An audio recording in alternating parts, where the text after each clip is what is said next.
Good evening and welcome to the June 17th, 2025 regular session of Findlay City Council. We will start this evening's meeting with the roll call.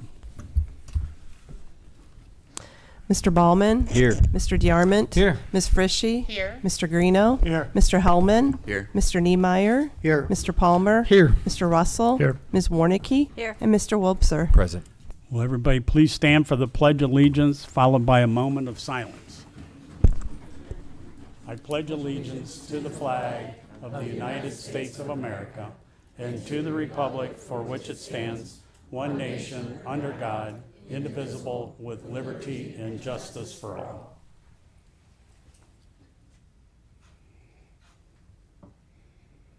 Thank you. I will entertain a motion to accept the previous city council minutes. Mr. Palmer. Second, Mr. DeArmond. Any discussion? Hearing none, all those in favor of accepting the previous city council minutes say aye. Aye. Any opposed, nay. They are accepted. Mr. Russell, do we have any add-ons, replacements, or removals from tonight's agenda?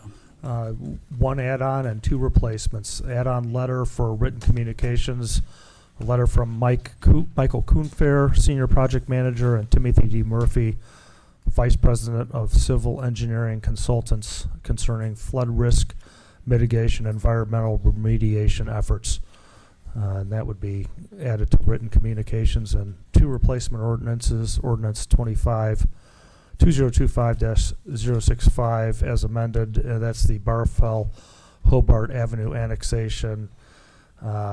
So just a change in the acreage, and also for Ordinance 2025-069 as amended, the FEMA properties. That is changes to the actual address. Changes to the addresses of the three affected properties, and move that be, and also the removal of Section 4, and then Section 5 would become Section 4 for the amended ordinance, and move that the add-on be added and the replacements be replaced. Second, Mr. Wobser. Discussion? Hearing none, all those in favor of the add-ons and the replacements as described, say aye. Aye. Any opposed, nay. Those changes will be made. So tonight we have no proclamations. We do have a couple petitions. Status of the Keller Seifert Enterprises LLC et al.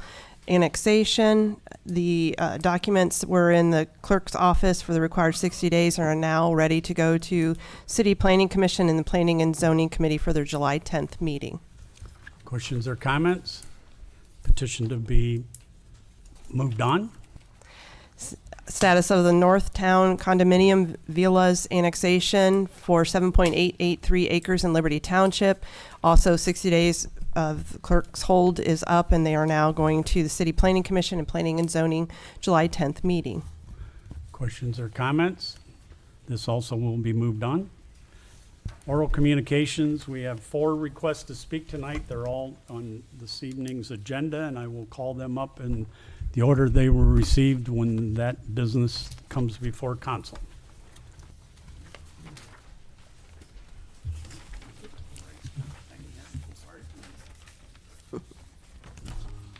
Written communications. An email from Matthias LaGuire regarding cease and desist letter for distribution to council for immediate suspension of activities related to the downtown North River Development Project and Anchor Park redevelopment.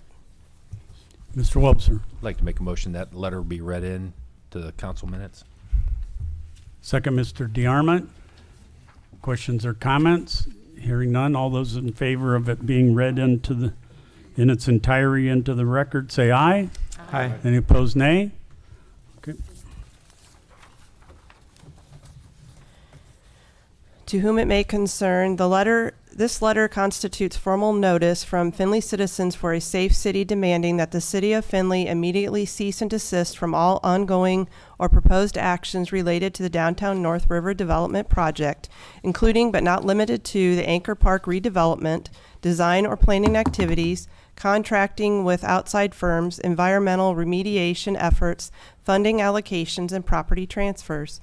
Our group has formally initiated an ordinance petition pursuant to Article 2, Section 1F of the Ohio Constitution, which reserves to the people the right of initiative. Any further government action taken before the public has the opportunity to vote on this matter would directly undermine the constitutional initiative process and violate the rights of the electors of Findlay. Should the city proceed in disregard of this warning, Findlay Citizens for a Safe City is prepared to pursue all available legal remedies, including but not limited to injunctive relief, declaratory judgment, and civil rights claims under 42 U.S.C. Section 1983, which may include personal liability for public officials acting outside constitutional authority. We respectfully demand that all project-related activity be immediately suspended and request a written acknowledgement of this demand within 5 business days. Sincerely, Findlay Citizens for a Safe City. Questions or comments? Letter to be filed. Letter from Director of Law Feigner regarding cease and desist request. Mr. Palmer. I move that the law director's legal opinion be read into the record. Second, Mr. Wobser. Any discussion? Hearing none, please read the letter in its entirety. Oh, I'm sorry. All those in favor, let it be read, say aye. Aye. Any opposed, nay? As I was saying, please read it into the record.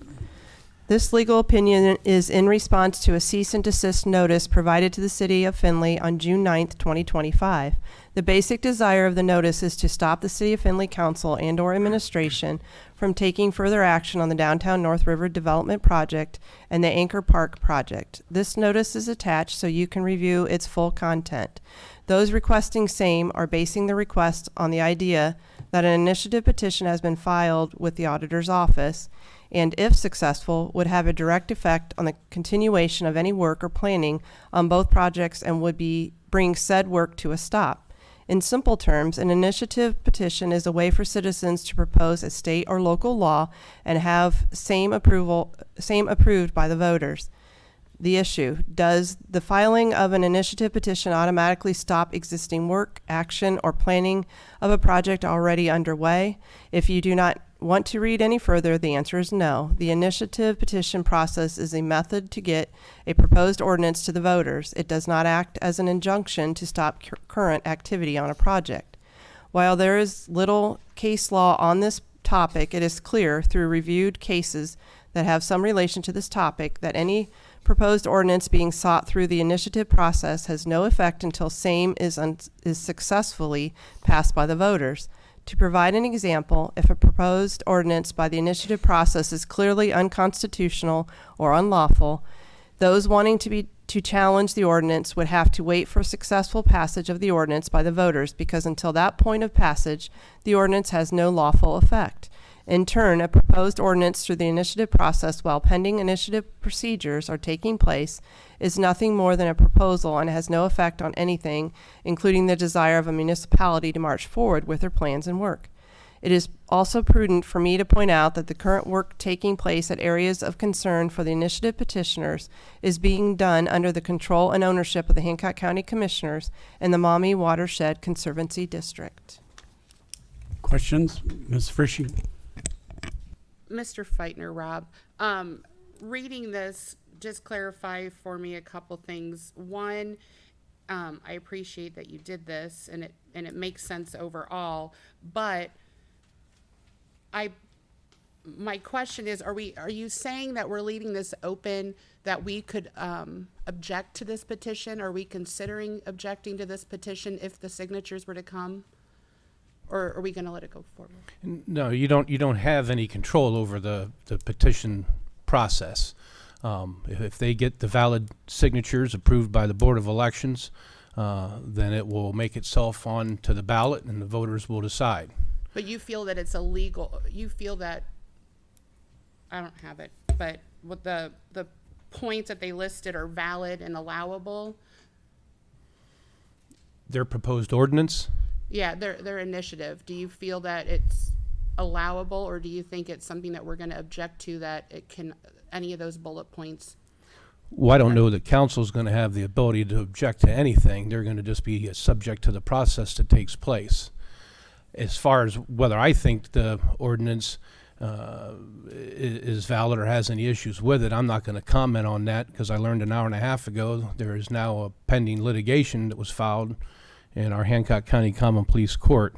So I would either discuss it at the courthouse with the judge or in a executive session. And then the last comment, you, in your last paragraph, you say this is with the Hancock County Commissioners Maumee Conservancy District.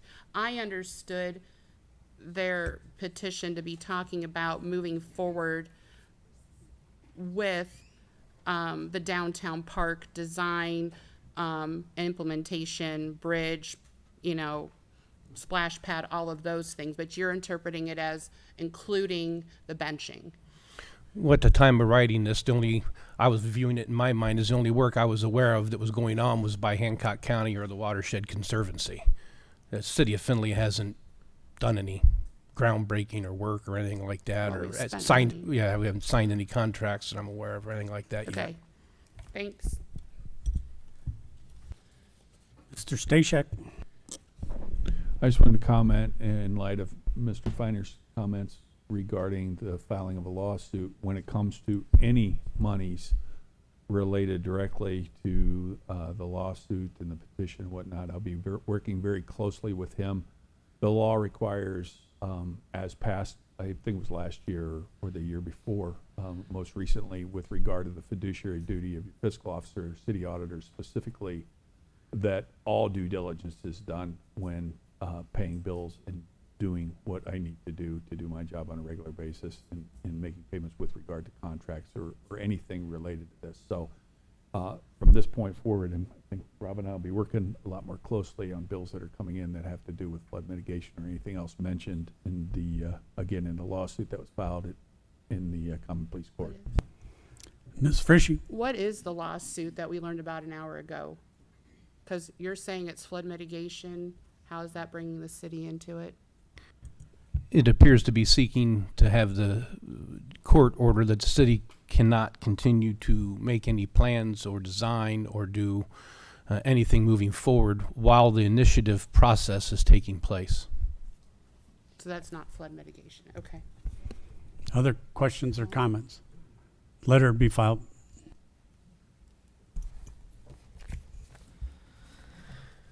Next section. Oh, I'm sorry. We have no utility or contractor communications this evening. Report of municipal officers. Add-on letter. I'm sorry, say again? Add-on letter from Mike Kuhnfair. Oh, okay. Add on, I'm sorry. Is that to be read? Don't we have to do a motion and second to have it read? Motion to add it. But not to read it. No. Yeah, but you can summarize the letter from. One moment, please. I'm not even sure where Sorry, I'm a little out of sorts. Just indicate that there's a letter from Michael Kuhnfair regarding Okay. risk mitigation, fire mitigation project. Letter from Michael Kuhnfair, Senior Project Manager, and Timothy Murphy, Vice President of Civil and Environmental Consultants Incorporated, regarding flood risk mitigation environmental remediation project, CEC project number 341-476. Questions or comments? Mr. Stashak? Thank you. As the city auditor, part of my responsibility, as you all know, is liability and risk. I've mentioned to you multiple times, and I'll continue to mention to you through this process. You have no environmental insurance liability coverage at all. So anything that you do with regard to environmental that you choose to take on, you're assuming the risks as you move forward with regard to the laws and the statutes and whatever's incurred in that. But in this letter, one particular sentence caught my eye, And it's under section 2.0, second paragraph, I believe it's the last sentence. It says the cost estimate to remediate the property to high-frequency child exposure standard is approximately $850,000. It is reasonable to estimate that using residential standards in lieu of high-frequency child exposure standard could easily double that cost. To me, that's less than $2 million, and in light of the things we spend money on that are far less important than health and safety, I believe, as your fiscal officer, and with regard to long-term liability, that is a small price to pay, and you should consider it. Thank you for your opinion. Mr. Diarmid. Talk. It was on. So we have a motion to read it. Okay, sorry, guys, due to lack of a second. Okay. Yeah. I think so. All right, Sorry, now we will guys. move on to utility contractor communications. We have none. Reports of municipal officers and departments. Findlay Fire Department activities report for May 2025. Questions or comments? Report to be filed. City income tax monthly collections report for May 2025. Ms. Frishy? I just wanted to point out that we're showing that we're down over 19%. I actually went back and looked at November of last year's report, and we were down just under 10%, halfway, more than halfway through the year. I think there's a lot of concern that we should be continuing to address, especially with ordinances coming at us that are in the $1 million range. And then I just had a quick question because one of our union reps for the Findlay Fire Department is pretty adamant that we have not been deficit spending and that they don't think that's going to happen. And I guess my question for the auditor is, did the city deficit spend last year?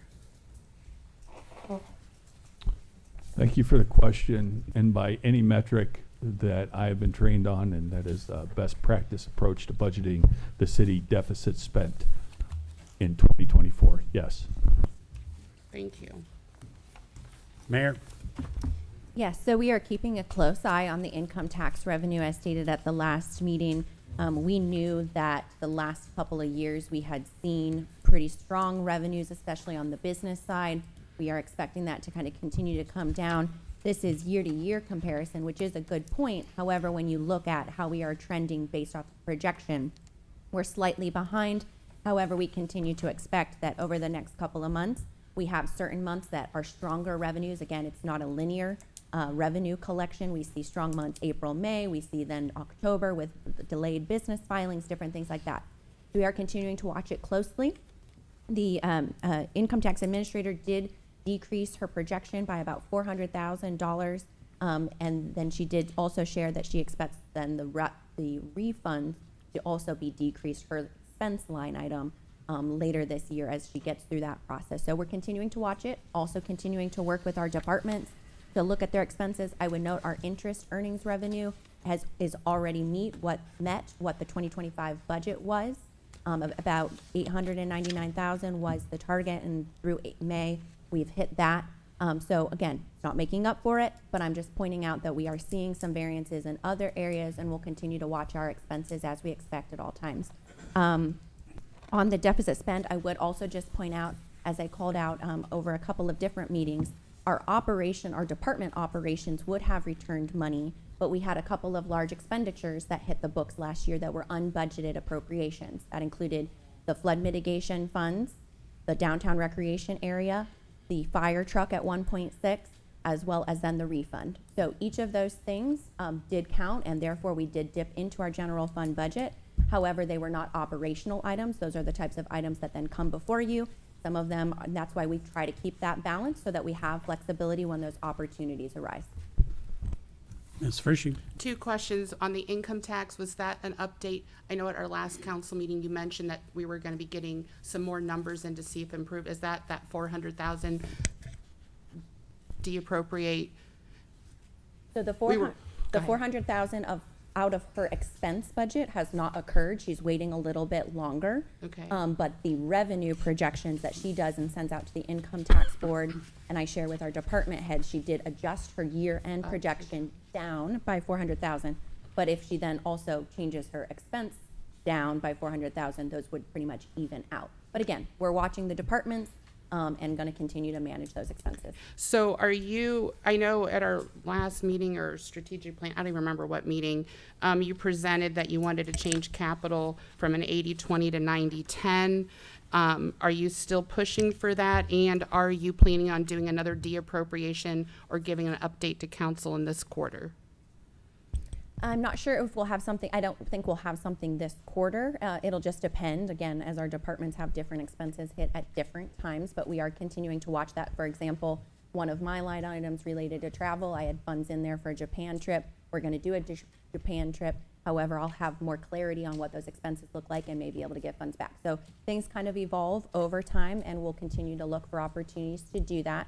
On the capital allocation, that is going to be a conversation with strategic planning, hopefully in the next couple of months. At this point in time, I'm still waiting for the revenue projections to be able to present that. I think that should go to appropriations and not strategic planning. Thank you. It'll probably be combined. Any with both, other you're right. questions or comments? Report to be.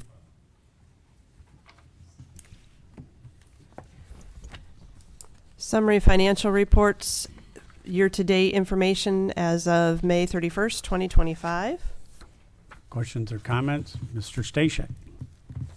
This is probably the first opportunity I had to point out to you folks on the snapshot page that we use to give you a quick look. It's like the third front page in. I just wanted to note that your general fund rainy day reserve account is less than $2 million. The reason that is it needed to be adjusted down because of the statutory requirements. It is a formula based on last year's revenue, and last year's revenue went down. And because it went down, this year's rainy day fund had to be reserved. The legislation you passed gives me the ability to adjust it to the statutory figures each year. So we'll see where we're at the end of the year, and we'll go from there. Mayor. Just one quick item, since we're looking at the snapshot, I would point out that the self-insurance fund and severance payout fund are fully funded to their previous targets, but those beautiful green lines aren't on there. So since they're missing, I just thought I'd point it out. Other questions or comments? Report to be filed. Treasurer's reconciliation report for May 2025. Questions or comments? Report to be filed. Findlay Municipal Court activities report for May 2025. Questions, comments? Report to be filed. Findlay Police Departmental activities report for May 2025. Questions or comments? Report to be filed. Letter from City Auditor Stashak regarding revenue estimates for fiscal year 2026. He asks that this letter be read. Ms. Frischie. I make the motion to have this read into the minutes. Second, Mr. Palmer. Discussion. All those in favor of having it read, say aye. Aye. Any opposed, nay? Please read it into the record. Thank you. This letter is to inform you I will be providing the estimated revenues for the next fiscal year in your council packet for your meeting on July 15th, 2025. This is the first step required under Ohio budgetary law, and the figures are a best estimate of what is expected in revenues over the next 18 months, excluding grants and reimbursements. In order to meet the statutory requirements for the distribution of the local government money, this document should be accepted by council at the July 15th meeting, so it can be then filed with the county auditor by no later than July 19th. A motion for acceptance of the revenue estimates will be needed during that meeting. By copy of this letter, I have asked the council clerk to schedule a public hearing for that night before your meeting, notice of which must be published 10 days before the hearing, during which period 2 copies will be available for public inspection in my office. Questions or comments? Mr. Stashek. I'd like to tie this to an email the mayor sent out regarding legislation down at the State House for the Budget Commission. The Budget Commission that they're talking about giving more control to is the group that I have to sit in front of to present this information. So it would have a direct impact on these things here. Ultimately, what that impact may or may not be, we'll have to wait and see. But so that, to give you a little more clarity, it does touch us, and it touches us directly with regard to local government funds. Letter to be filed. Letter from City Engineer Kalb regarding Western Avenue sanitary sewer repair, project number 356-44700. Questions or comments? Letter to be, Ms. Frishy? Jeremy, the numbers came up. I know the gentleman or the group that we had, this is the one where they backed out of the bid. Is it just because we bid that last year, or that the numbers went up that much, or did they find something more? I mean, it's a combination of things. I mean, we know a little bit more information of what the ground conditions look like, so we specified that out a little bit more. But also, it's a tight timeline. I want to get this done before school is in session or, just starting. So it's very tight, so, that comes with a cost. Thank you. Letter to be filed. Letter from Police Chief Matthias regarding insurance payment for repairs of a police department vehicle from an accident. Letter to be filed. Not till Okay. Committee reports. The Water and Sewer Committee met on June 9th, 2025 to discuss a request for a water tap from someone in the Van Buren area. We recommend making an exception of Section 5 of the water rules and allow the property owner to tap at the existing main location. And the law director established a MOU with the property owner that enforces Section 5 of the water rules in the event the property to the north is developed. Ms. Frishy? I guess I'm looking for a little more information. Is this a residential house? And I don't know what the Section 5 is of why we made changes, so if I can just get some clarity. Mr. Russell? This is residential property. This is a residential property. The property to the north is currently farmland and sits in a small area between Home Depots and I-75. So it has very little value for commercial development, and you wouldn't think you'd put a home there. So the thought is that it will stay in agriculture for the foreseeable future. Section 5 says that when we extend to a property, they have to extend the water line to the farthest end of their property, and in this case, the water line stubs at the in this case the southern end of their property. Taking it to the north would turn in essence a $10,000 tap project into a $100,000, something like that. At least, yeah. At least, and for no foreseeable reason. And so the MOU says that, hey, if in the event that this property to the north does develop, then the property owner has to do what the water rules say. But instead of making the property owner pay for that up front, we instead said, do it. You'll pay in the event that it actually happens. So we're not putting in infrastructure. No, this is the infrastructure's there. He's going to come and tap on the existing water line. I need a motion and a second before we start discussion. Move that Mr. Russell. move that the committee report be accepted. Second, Mr. Palmer. Hearing no further discussion, all those in favor of the committee report say aye. Aye. Any opposed, nay. The committee report is adopted. Water and Sewer Committee met on June 9th, 2025 to provide an update on properties within city limits that are still on septic systems. We recommend to develop high-level cost estimates and benefits on the 5 potential projects for further discussion.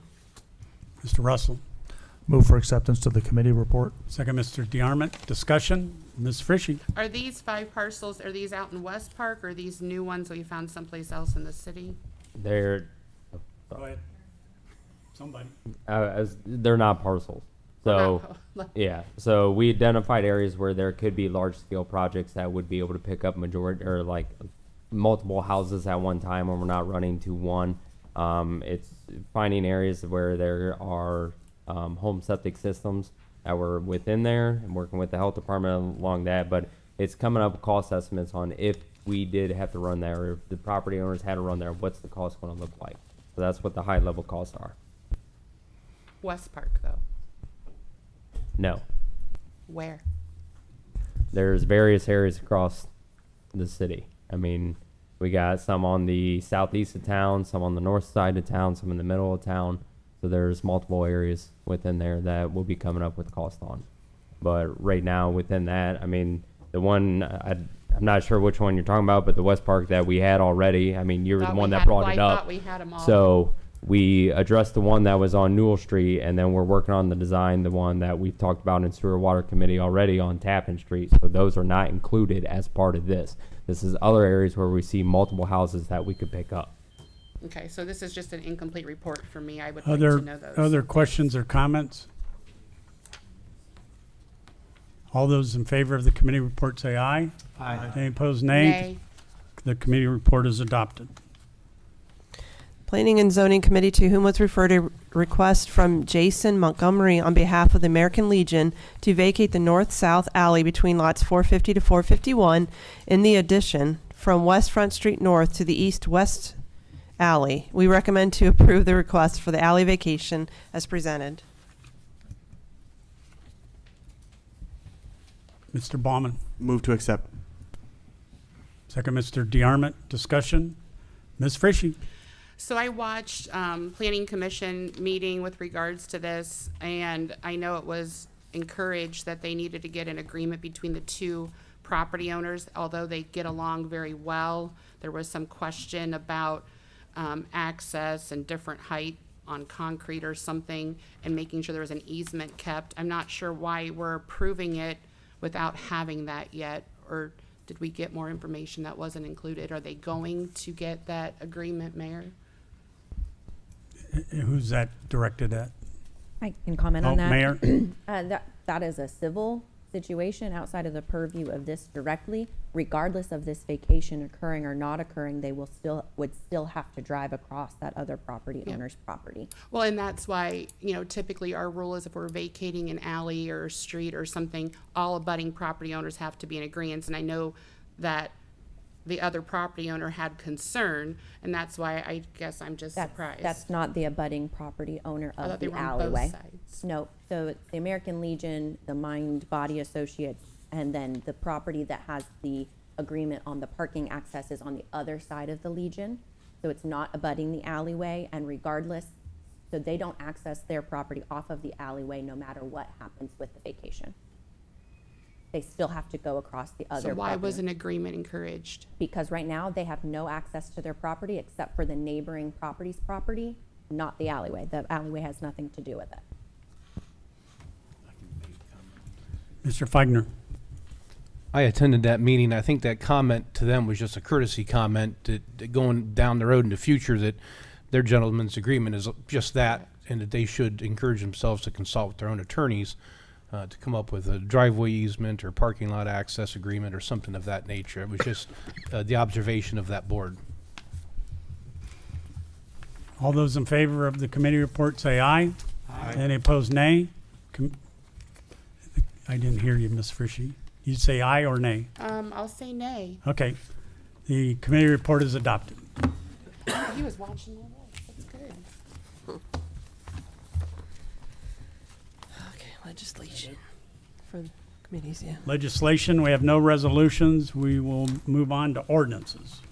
Third reading for ordinance number 2025-62, an ordinance amending chapter 1100 et sec of the codified ordinances of the city of Findlay, Ohio, known as a zoning code by zoning the following described property as R2 medium lot residential, hereinafter referred to as the Weaver 6434 County Road 18 annexation. Mr. Palmer. Move to adopt ordinance number 2025-062. Second, Mr. Greeno. Discussion. Ms. Warnicki. Are we set with anything that refers to the gentleman that spoke about this before? I mean, he wanted to make sure that it wouldn't interfere with, are we set on that? Yeah, that wouldn't interfere with their future plans. Other questions or comments? Hearing none. All those in favor of the ordinance say aye if your name is called. Those opposed, nay. Mr. Ballman? Aye. Mr. DeArmond? Aye. Ms. Frishy? Aye. Mr. Greeno? Aye. Mr. Hellman? Aye. Mr. Niemeyer? Aye. Mr. Palmer? Aye. Mr. Russell? Aye. Ms. Warnicki? Aye. And Mr. Wobser? Aye. The ordinance is adopted. Third reading for ordinance number 2025-63, An ordinance accepting and approving an application for annexation of territory situated in the Township of Marion, County of Hancock, State of Ohio, and being a part of the northwest quarter of Section 5, Township 1 North, Range 11 East, a tract of land consisting of 1.480 acres of land, more or less, hereinafter referred to as the Weaver 6434, County Road 18, annexation. Mr. Palmer, Move to adopt ordinance number 2025-063. second Mr. Niemeyer. Discussion?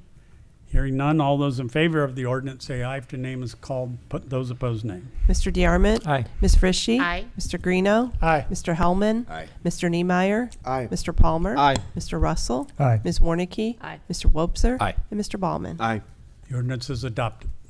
Third reading for ordinance number 2025-64.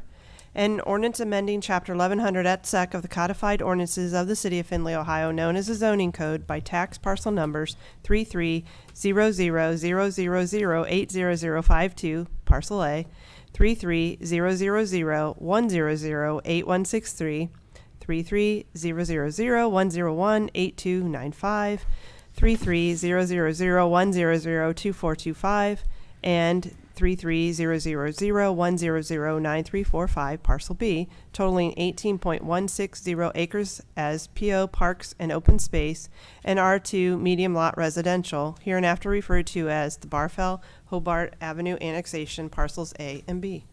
Mr. Palmer, Move to adopt ordinance number 2025-064. second Mr. Baumann. Discussion? Hearing none, all those in favor of the ordinance say aye if the name is called. Those opposed, nay.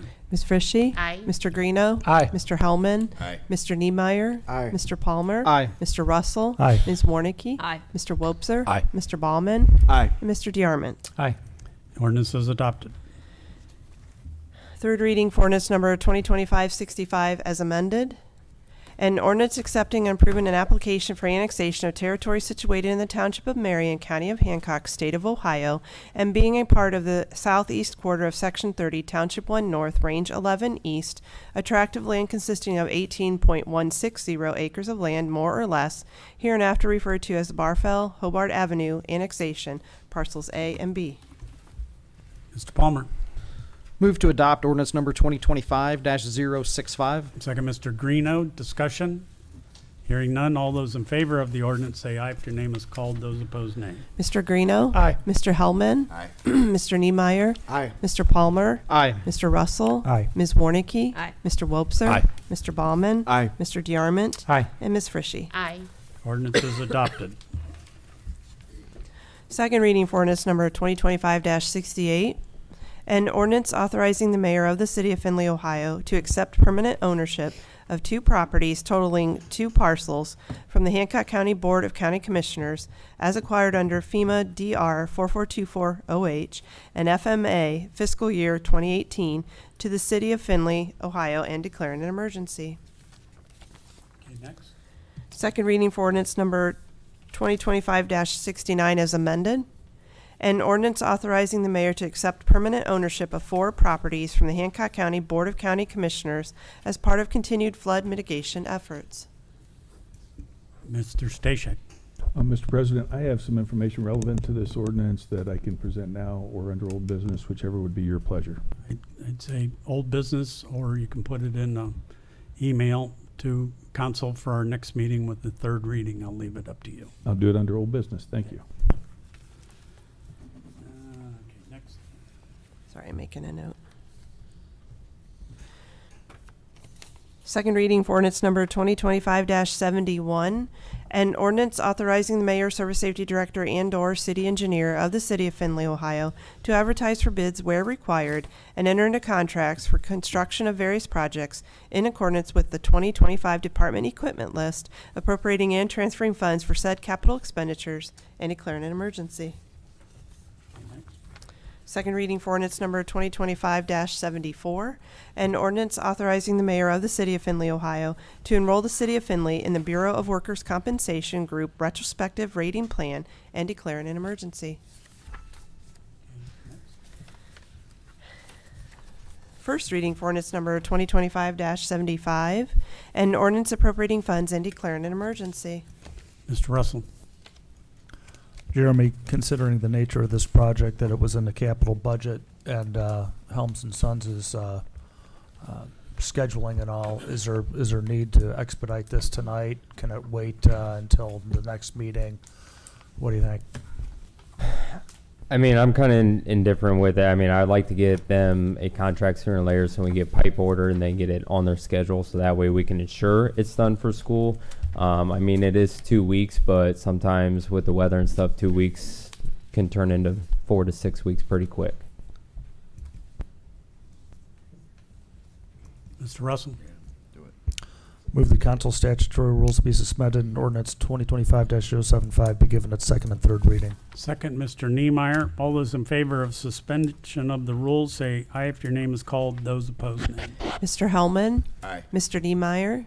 Aye. Mr. Palmer? Aye. Mr. Russell? Aye. Ms. Warnicki? Aye. Mr. Wobser? Mr. Ballman? Aye. Mr. DeArmond? Aye. Ms. Frishy? Nay. And Mr. Greeno. Aye. Rules of council been suspended, and the clerk will give this ordinance its second and third reading. Ordinance number 2025-75, ordinance number 2025-75. Mr. Wobser. Make a motion to approve. Second, Mr. Greeno. Discussion. All those in favor of the ordinance say aye if your name is called. Those opposed, nay. Mr. Niemeyer. Aye. Mr. Palmer. Aye. Mr. Russell. Aye. Ms. Warnicki. Aye. Mr. Wobser. Aye. Mr. Ballman. Aye. Mr. DeArmond. Aye. Ms. Frishy. Aye. Mr. Greeno. Aye. And Mr. Hellman. Aye. The ordinance is adopted. First reading for ordinance number 2025-76. An ordinance authorizing the mayor, service safety director, and/or city engineer of the city of Findlay, Ohio, to enter into contract with Strand and Associates Incorporated to provide design and engineering services of the downtown recreation area, project number 319-13700, appropriating funds. Ms. Frishy. I'd ask if this gets sent to appropriations for further discussion. We need a second to that, probably. Yep. Okay, with no second. So we have 4 people would like to speak to this evening. As I said earlier, we're going to put this in the order that they received. Our first is Danny DeLong, and he'd like to speak. He resides in Ward 7. And I'm sorry, Mr. Niemeyer, do you have a question? I'd like to make a motion to have more than 4 constituents talk on this project if they're there. I mean, if they're in here. I've not received any more than 4. So I got 4. 4 will speak. But thank you. Okay, Danny. Thank you. I'm Ward, Danny. go ahead. Sorry, Ward 7. I said that. Okay. And, all right, Okay, go fine. ahead. Thank you for allowing me to speak to you, Council. When I was campaigning this spring, going door to door, I heard many concerns of the citizens of Ward 7, including street repair, safety in the neighborhood, zoning problems, and more. But the main concern was the expense of the downtown park. And no one was for the $8 million bridge in that park. So that was Ward 7 when I was going door to door. And Councilman, Mr. Palmer, that was your citizens talking to me. The city has already appropriated $1,605,775 for just plans.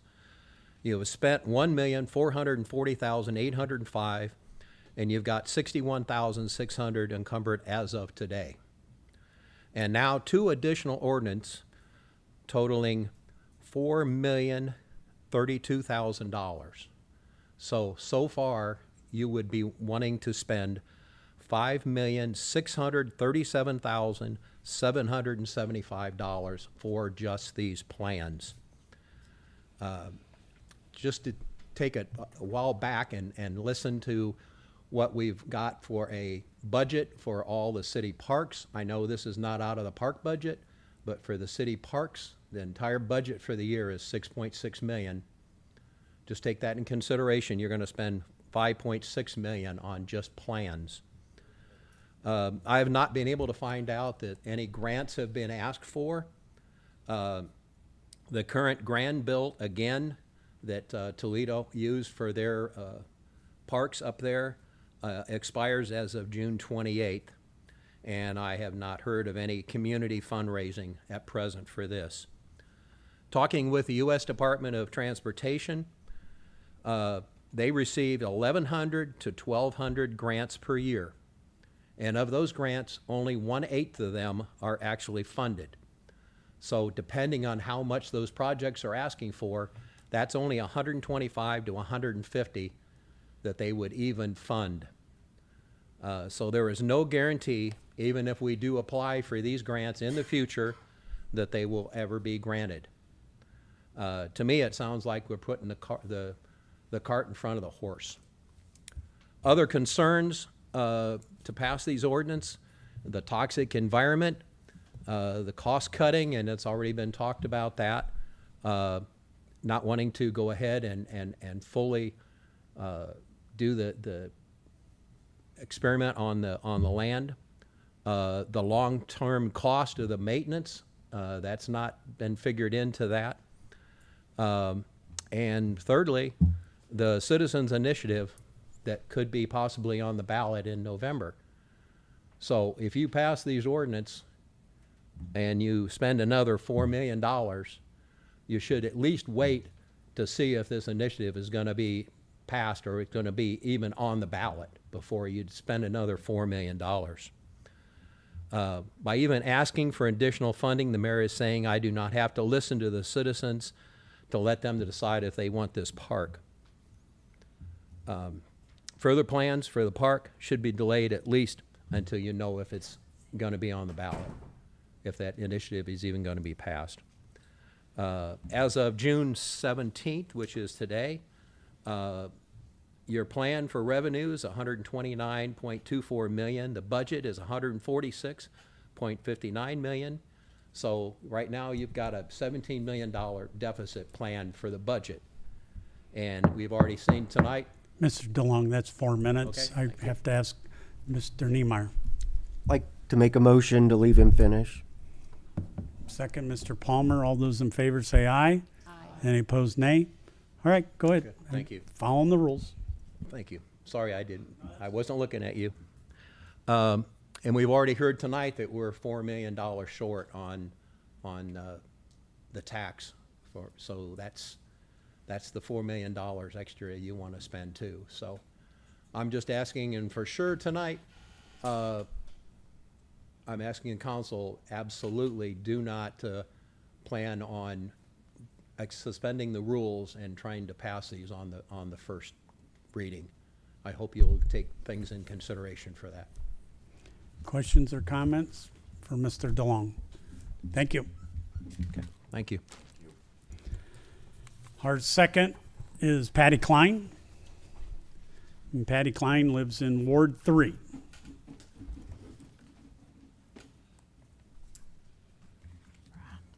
Good evening.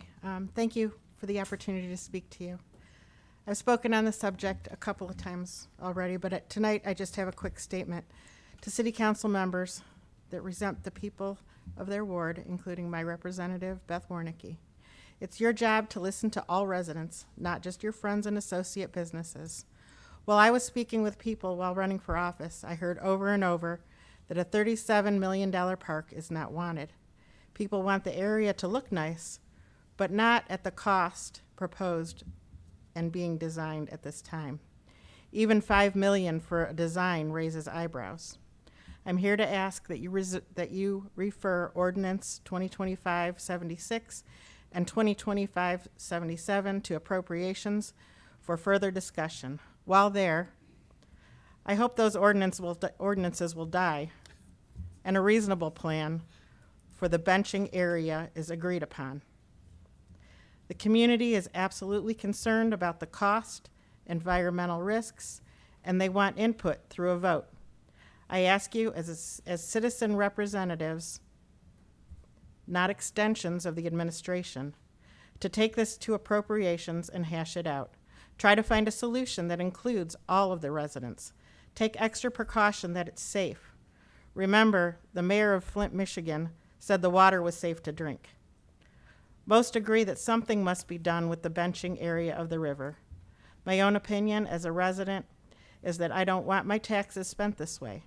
I don't want children or anyone getting sick from hexavalent chromium like in Hinckley, California, and the other problems in Clyde, Ohio, or Palestine, Ohio.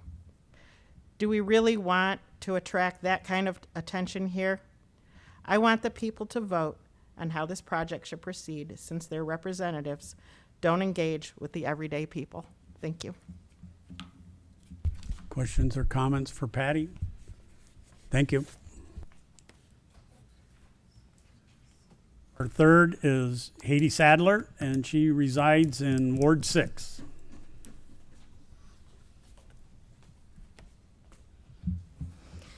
Council members, in the movie Erin Brockovich, children in the community were getting sick because there was a toxic chemical, hexavalent chromium, found in the city's water.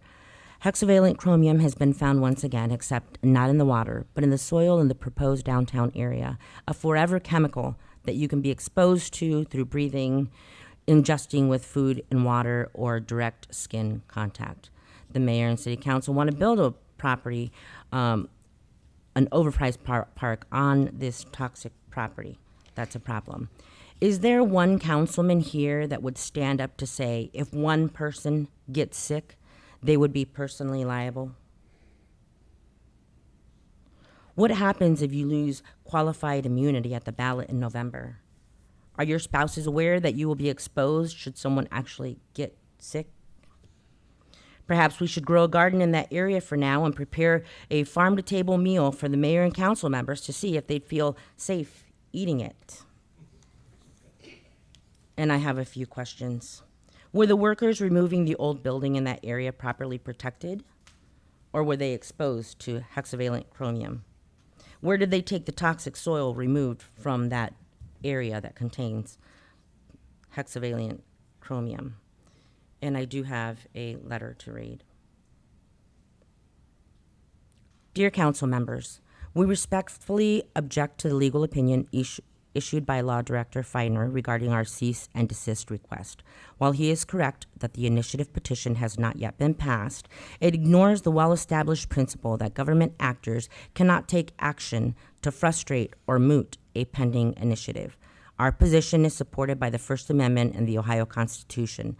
Proceeding with land transfers, contracting, or funding while the matter is pending would disenfranchise voters and open the city to liability under 42 U.S.C. 1983.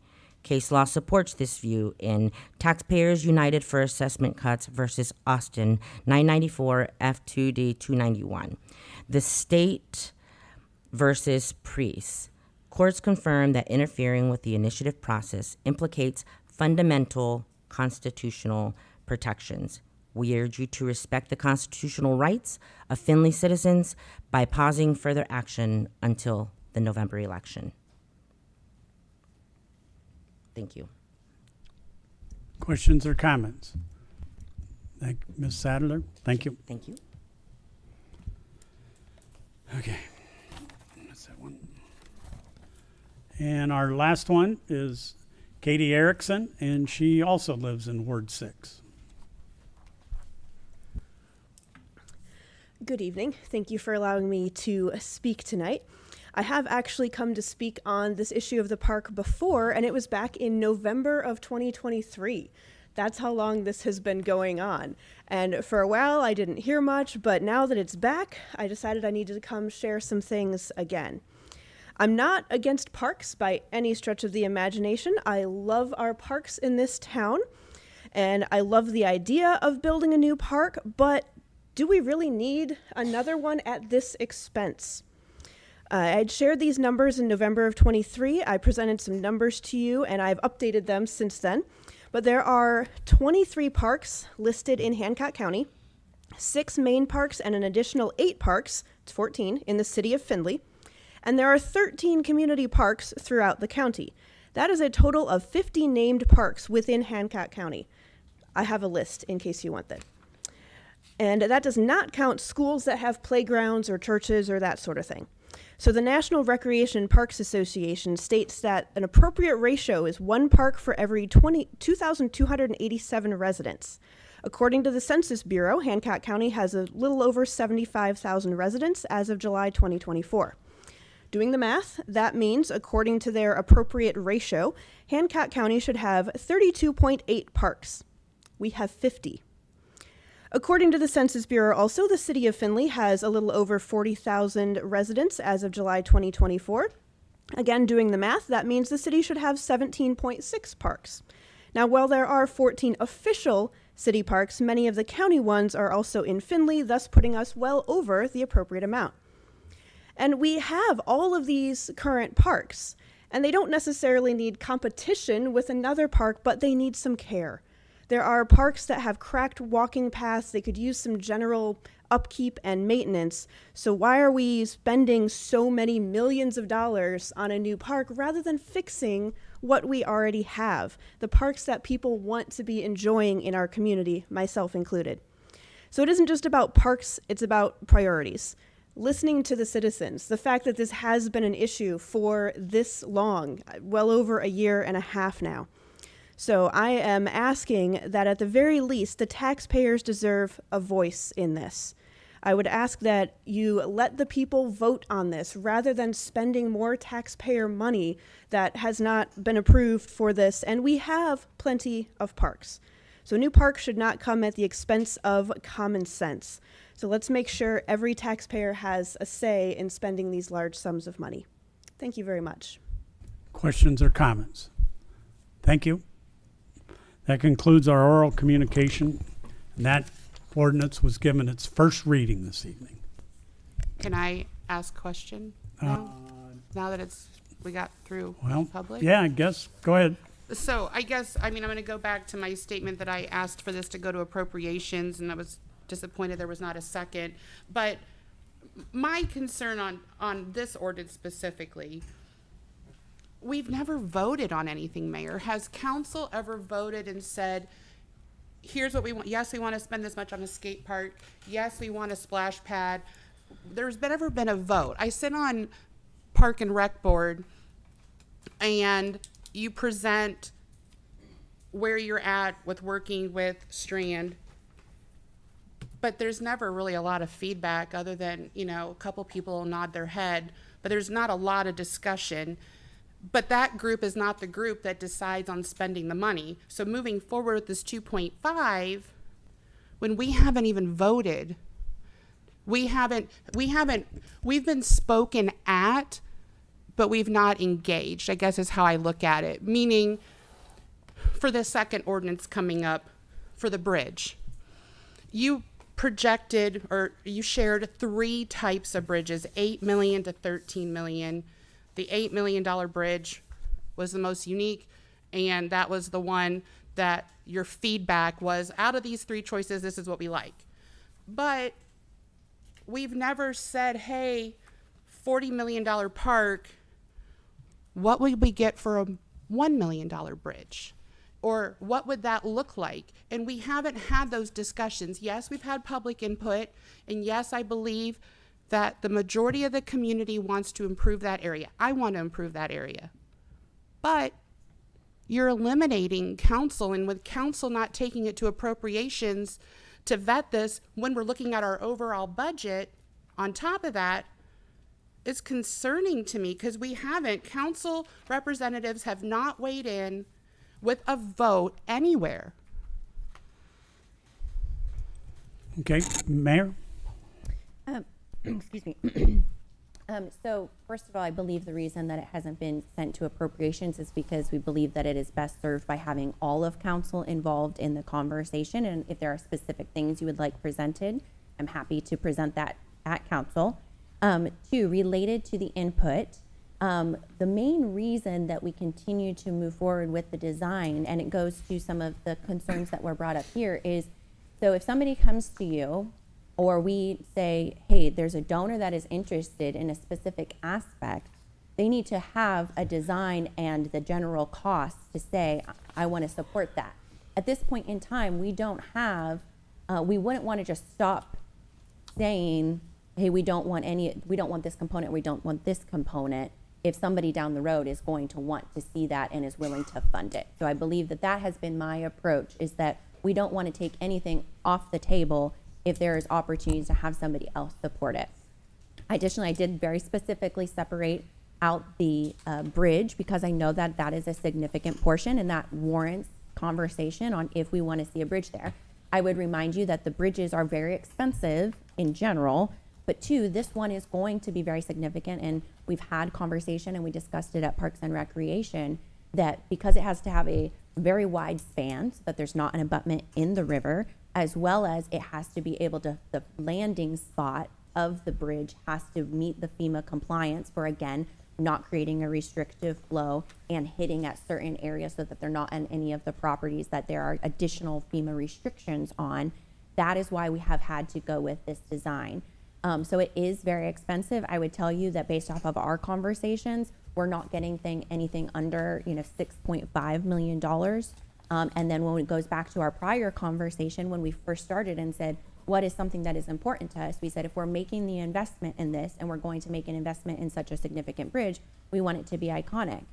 So we talked about it being a feature of the park and a draw. Just like we've had conversations where we talk about people going to different areas, large kind of features are a draw that then pay long term. So I understand it's very expensive. I get that, but large scale projects take large scale investment in establishing the designs and engineering. Ms. Frisching. So when you say the reason we haven't taken it to appropriations, I think we need to remember you're on one side of the room, council's on the other. And appropriations is the appropriate place when we are spending money for that discussion to take place. And yes, what you spoke about is of having discussions. Yeah, there's been discussions, but we haven't weighed the wants versus the needs, and you haven't had a council vote to say, yes, move forward, or no, but we're spending more money. And when you talk about somebody might want to sponsor something, they might want to sponsor something in 5 years that we never even thought about. And this project's not happening until 27, 28. There could be so many other ideas that come forward that weren't part of the $5 million spend that you're wanting to do. And then the bridge itself, everybody likes the idea of a beautiful bridge. You showed us 3. You asked me my input. I figured it was the most expensive one and it was the cheapest one. But it didn't mean that I was on board, because you're not saying, hey, what do you think? You don't focus on the numbers. You don't focus on the big picture.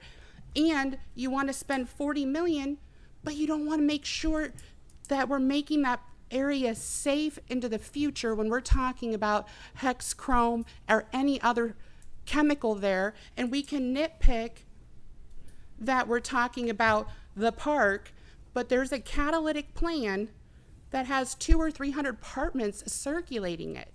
And we're not talking about digging 2 feet versus 10 feet. It's the exposure. And I'm not willing to take that risk. I would hope the rest of council, and it seems like the public is expressing that concern, that we're to the point that we have an initiative that's being circulated. But this should be going to appropriations. You should be asking council, we should be asking you, where can we save? Not where can we spend more? Mr. Niemeyer. I don't think it's right. We should have discussion on this when we were in oral communications. Well, first off, it's only a first reading. There wasn't a motion and a second, so normally discussion goes after the second. As a courtesy to Ms. Frischie, I'd let her speak on this. It probably should have been brought up under new or old business rather at this time, but Ms. Frischie, you will not be able to bring this back up under new or old business. We've let you speak now about it, all right? Yeah, thank you. Okay. Next.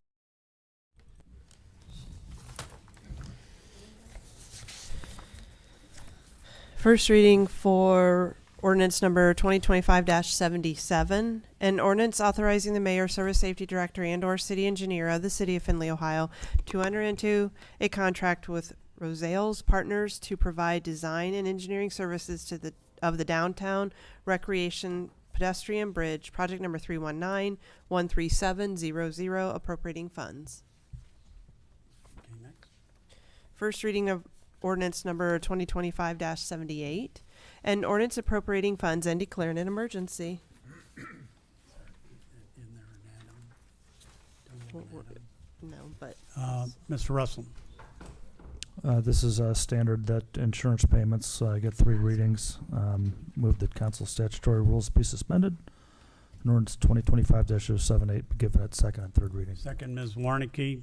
All those in favor of suspension of the rules, say aye. If your name is called, those opposed, nay. Mr. Palmer, Aye. Mr. Russell, Aye. Ms. Warnicki, Aye. Mr. Wobser, Aye. Mr. Ballman, Aye. Mr. DeArmond, Aye. Ms. Frishy, Aye. Mr. Greeno, Aye. Mr. Hellman, Mr. Niemeyer, Aye. Rules of council been suspended, and the clerk will give this ordinance its second and third reading. ordinance number 2025-78, ordinance number 2025-78.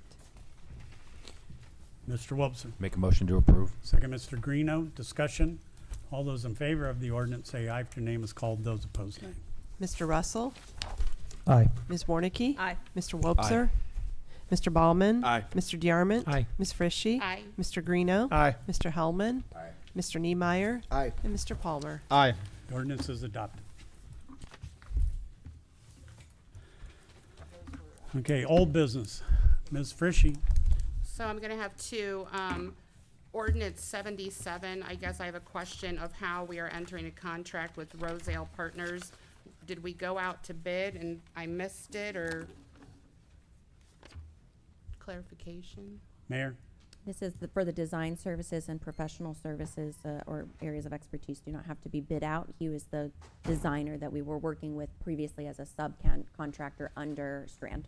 We've been using Rosedale's? Yes, he's the one that's done the preliminary bridge designs.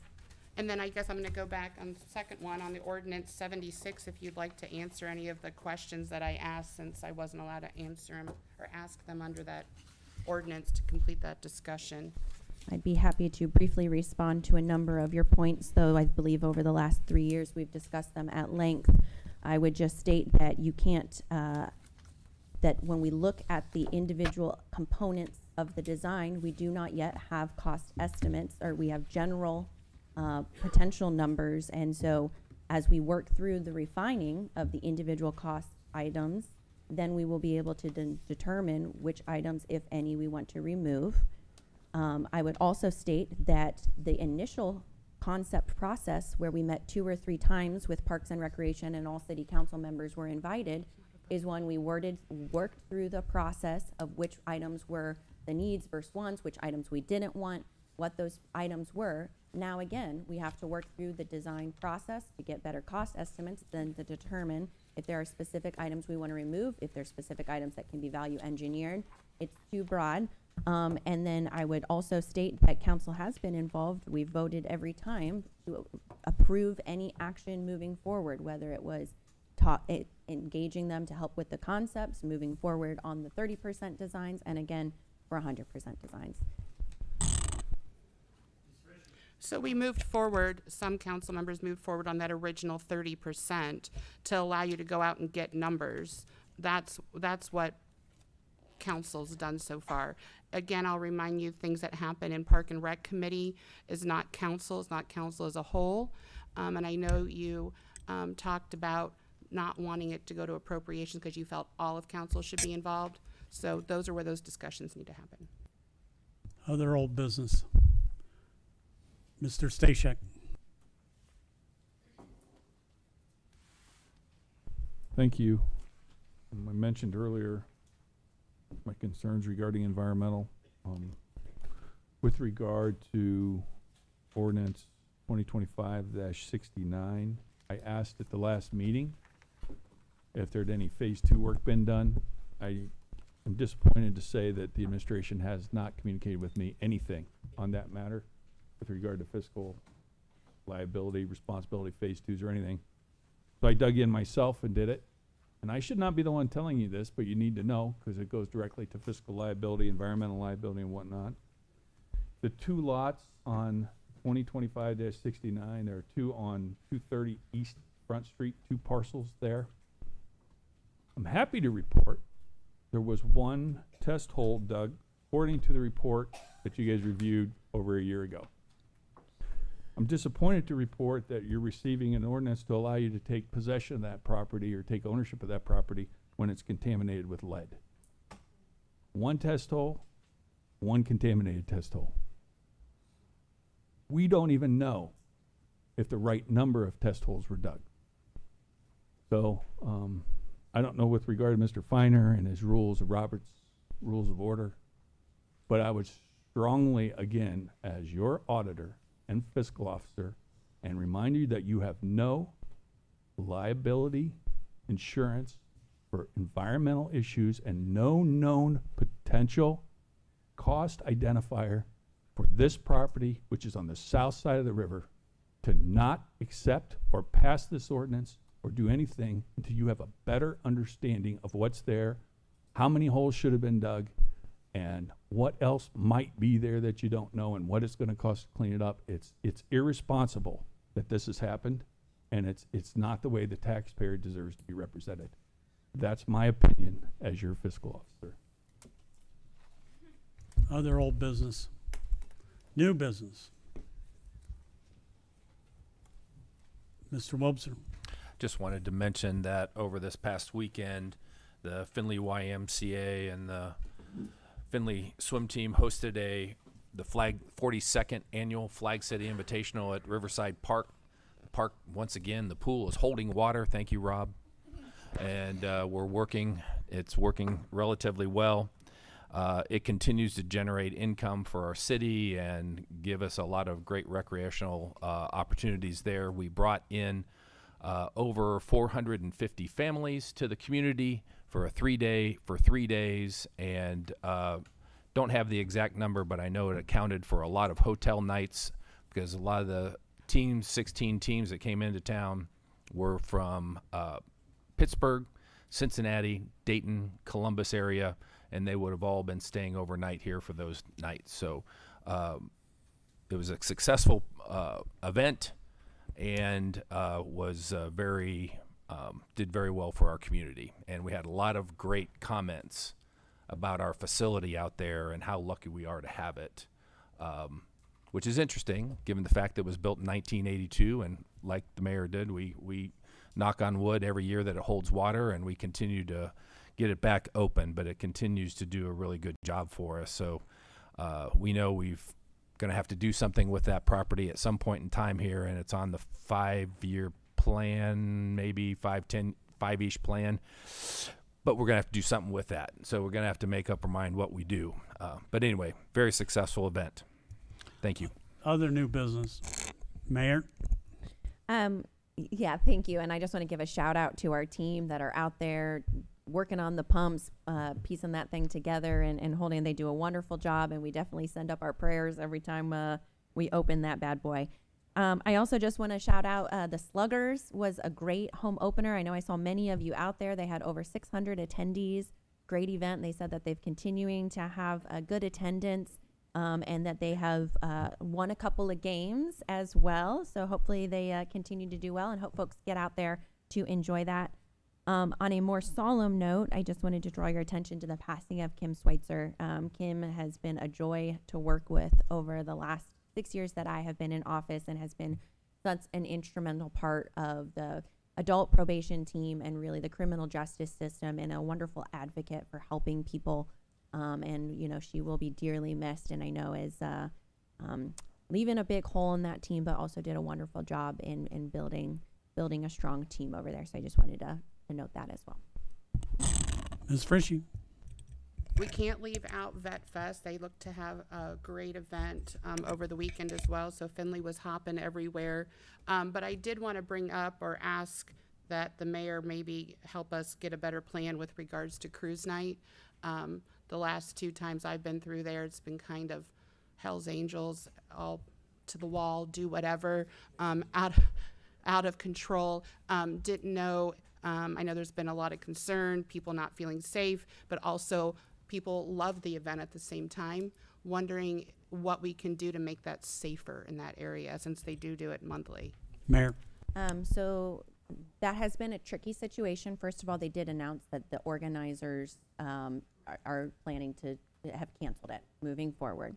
But people are still planning on. I know. Well, that's part of the big issue, is that it is not really a sanctioned event.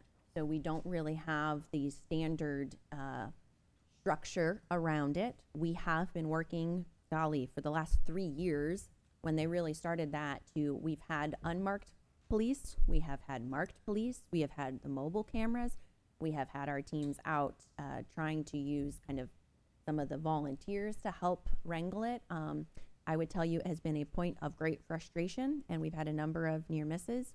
Unfortunately, folks don't make it easy to be able to enforce, and I can tell you at this point, as we've had many sit-downs with the gentleman who was organizing it, and at this point in time, we feel that it needs to be disbanded for the foreseeable future because of some of the safety risks, and until people can kind of behave, we do not have the ability to keep it a safe environment. So if you have ideas, we're happy to discuss, but I would tell you that we have discussed with the police chief and his command staff, Rob, myself, engineering, public works, and the organizers and some of the attendees to figure out how we could keep it a safe environment and allow it to continue to go. But I think people need to take a breather because it just has not been a good environment.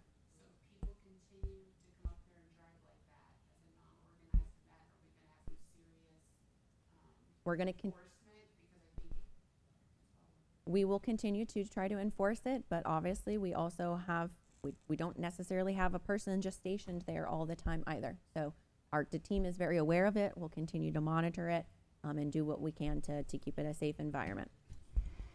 Other new business? Hearing none, I will entertain a motion to adjourn. Mr. Palmer, second Mr. Baumann. All those in favor of adjournment say aye. Any opposed, nay. We are adjourned.